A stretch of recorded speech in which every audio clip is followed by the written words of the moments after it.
Зүрх судасны үндэсний төв ингээд байгуулагдаж байгааг бол зарчмын хувьд үнэхээр дэмжиж байна. Гэхдээ одоо бид энд суугаад эдийн засгийн банк орооны гишүүд бас зөндөл ярьж байна л да. Эдийн засгийн тооцоолол, за тэгээд үр өгөөж, ер нь энэ зээл тусламжийн эргэн төлөлт, хүүний төлбөр гэл те. Энийг одоо ярихаас өөр арга байхгүй. Хитрхи одоо жоохон бүдэг тийм тойм төдийн мэдээллээр гишүүдийг хангаж байгаад бол бас харамсаж байна. Энэ их том төслийн хувьд хэрэгжүүлэх хугацаа бас урт байна. Энийг бол зүрхний өвчин, зүрхний өвчтэй хүмүүс бол хүлээхгүй л дээ, тийм ээ. Тэгэхээр Монгол улсын хэмжээнд зүрхний өвчлөл, зүрхний өвчний өвчлөл, нас баралт, эндэгдэл маш их өндөр байгаа нь бол хүн болго мэдж байгаа. Ийм үндэсний төв одоо тусгайлсан эмнэлэг хэрэгтэй юу гэвэл хэрэгтэй. Гэтэ би миний нэг гайхаад байгаа зүйл нь заавал одоо энэ шаасны нэрмжид 3 дугаар эмнэлгийн хажууд авчид бөөрөнд нь наалдуулаад холбоод барьчдаг нь ямар хүчтэй байдیں۔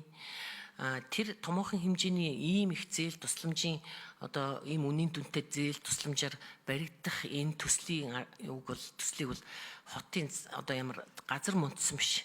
Сайхан сэлүүхэн агаар сайтай газар авчиад барьсан бол илүү бас одоо үр дүн өгөөж нь байх байсан бахал гэж бодож байна. Тэнд чинь одоо баг онгоц дээл орох машин хүн ч явж орох зайгүй тийм газар болцсон шүү дээ. 3 дахь эмнэлгийг харахаа болцсон шүү дээ бид нар чинь те. Тэгэхээр тэнд одоо шахацлдуулаад ингээ барьдсан энэ том төслийг хэрэгжүүлээд эхэлж байгаад бол харамсч байна барилга объектийн хувьд. Өнөөдрийн түвшинд бүгдээрээ барилга объект л яриад байгаа. Сургууль цэцэрлэг ярихаар л барилга объект ярьдаг, тоног төхөөрөмж ярьдаг те.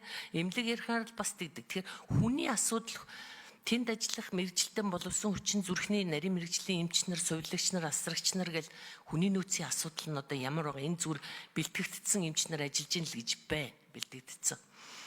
Тэгэхээр бид одоо хүний төлөө л ярих хэрэгтэй юм л да. Тэрнээс тэр барилга одоо босох, тэгээд тэдэнд давхар байх, тэнд одоо 40 сая еврогийн тоног төхөөрөмж нийлүүлэх гэх юм бол дараагийн асуудал. Тэгээд энэ төсөл одоо 26 онд эхлээд 2032 онд дууснаа гэж байгаа. Тэгээд эдийн засгийн банкны орооны гишүүдийг нэг авчиад бид нар нэг бас нэг төслийн явцтай нэг 2 жилийн дараа бас танилцж болох байхаа л гэж бодож байна.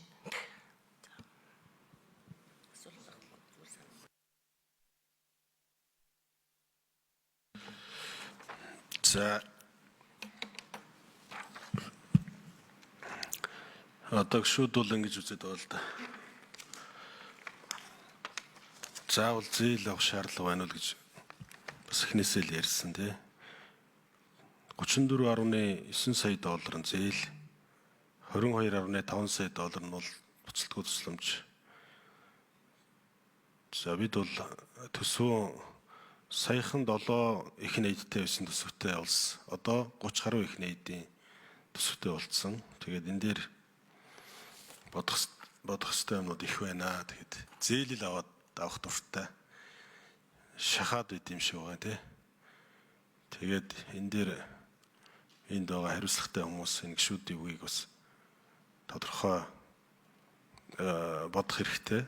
Тэгээд очроод дарга бас 1 минут энэ гишүүдийн асуултанд бас ерөөхдөө нь хариулаач.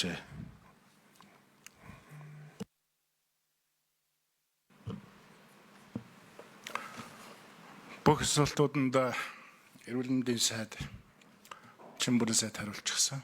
Тэгээ мэдээж энэ зүрх судасны өвчлөлөөр Монгол улс дэлхийд тэргүүлж байгаа. Тэргүүлэх чиглэлийн Монгол улс дотор өвчлөлийн тэргүүлэх чиглэл зүрх судасны өвчлөл байгаа. Тусламж авч чадахгүй 10 жилдээ 18 мянган хүн тусламж, эрүүл мэндийн тусламж авч чадахгүй, яаралтай тусламж авч чадахгүй байгаа хүмүүсийн тэр өвчлөлийнх нь тоо бол бас энэ зүрх судасны өвчлөлөөс бас хамаарч байгаа. Тэгэхээр энэ том төсөл энэ нэгдсэн 3 дугаар эмнэлгийнхаа 3 дугаар эмнэлэг маань өөрөө зүрх мэдрэлийн мэс-цэслийн чиглэлийн нэгдсэн эмнэлэг. Энийг дэвшгэлж биднээс энэ гадны зээл тусламжийг авч улам өргөжүүлэх, өсөн нэмэгдэж байгаа эрүүл мэндийн тусламж үйлчилгээгээ улам одоо чадахжуулах, дэлхийн түвшинд хүргэх, гадагшаан гарч үйлчлэх, гадагшаан гарч явж байгаа Монголд эмчлэгдэж чадахгүй байгаа 26 нэр төрлийн өвчнөөс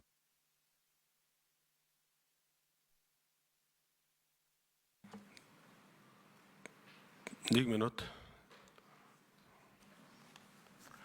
гадагшаа Монголд эмчлэгдэж чадах байгаа энэ 26 нэр төрлийн өвчлөлөөс биднээс адаглаад энэ төвийн үйлчлэгээ явуулахад энэ эмнэлгийн тусламж үйлчлэгийг зүрх судасны чиглэлээр авч чаддаг болох юм том зорилтыг л тавьж ажиллаж байгаа. Тийм учраас энэ төсөл зээл, энэ хамтын ажиллагаа, Люксембургийн засгийн газар, энэ Европын сэргэн босголтын энэ хамт олонтой олон жилийн хамтын ажиллагааны үр дүнд бас биднээс санал тавьж, хийж хэрэгжүүлэх хүсэлтийг тавьж, энэ маань хэрэгжиж бас Монголын иргэдтэй энэ тусламж үйлчлэгээ нэвтрүүлэх юм саган том эмнэлэгтэй болох тусламж үйлчлэгээ нэмэгдээ гэдэгт одоо бол итгэлтэй байгаа, баяртай байгаа.